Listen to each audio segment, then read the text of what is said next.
Hi friends. ముఖం కొంచెం డల్గా ఉంటే అనుకోవద్దు. రాత్రి అంతా ప్రయాణం చేసి ఇప్పుడే వస్తున్నాను.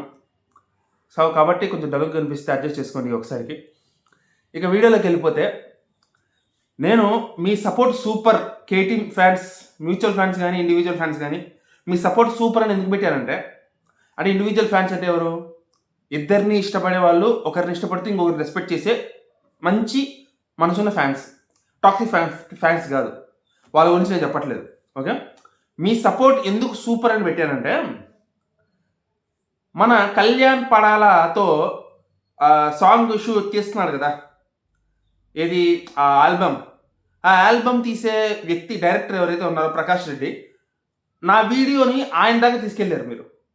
అంటే మీరు చేసిన లైకులు కానీ, మీరు చేసిన కామెంట్లు కానీ, దాని రీచ్ పెరిగి నా వీడియో ఆ డైరెక్టర్ వరకు వెళ్ళి నా వీడియోని ఏకంగా స్టేటస్ పెట్టుకున్నాడు, ఆయన ఇన్స్టాగ్రామ్లో స్టోరీ పెట్టుకున్నాడు. సో నాకైతే చాలా హ్యాపీగా అనిపించింది అనమాట. మీరు ఇచ్చిన సపోర్ట్కి, మీరు ఇచ్చిన సపోర్ట్కి, ఆ పుష్కి చాలా చాలా సంతోషంగా, చాలా కృతజ్ఞత అయితే తెలియజేసుకుంటాను మీ అందరికీ.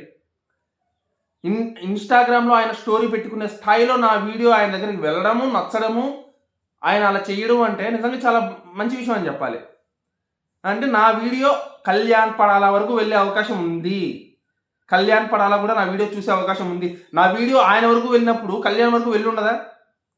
ఒకవేళ ఫ్యూచర్లో అయినా సరే వెళ్ళదా? ఖచ్చితంగా చూస్తాడు కదా. నాకు చాలా సంతోషంగా అనిపించింది అనమాట, కళ్యాణ్ నా వీడియో చూస్తాడు అని చెప్పి. ఆ థాట్కే చాలా హ్యాపీగా అనిపించింది. ఇకపోతే తనూజ దగ్గర కూడా వెళ్తే బాగుండు అని అనుకుంటున్నాను నేను. బట్ అది ఎంతవరకు సాధ్యమో తెలియదు. బట్ వెళ్తే బాగుంటుంది అని నేనైతే ఎక్స్పెక్ట్ చేస్తున్నాను. బట్ డైరెక్టర్ వరకు వెళ్ళడం అనేది, ఆ ఆల్బమ్ తీసిన డైరెక్టర్ వరకు వెళ్ళడం అనేది చాలా హ్యాపీగా అనిపించింది. ఒక వ్యక్తి ఇన్స్టాగ్రామ్లో వచ్చి డిఎం చేసి మరీ చెప్పాడనమాట, మేము నాకు కంగ్రాచులేషన్స్ చెప్పాడు. సో కాబట్టి స్టేటస్ కూడా పంపించాడు నాకు, స్టోరీ కూడా. సో కాబట్టి మీ సపోర్ట్ వల్ల ఇదంతా జరిగింది కాబట్టి మీకు ఒక థ్యాంక్స్ చెప్దామని, ఈ విషయాన్ని మీతో, గుడ్ న్యూస్ మీతో షేర్ చేసుకుందామని నేనైతే వీడియో చేస్తున్నాను. మీరేమనుకుంటారో దీని మీద కామెంట్ చేసి చెప్పండి. ఓకేనా?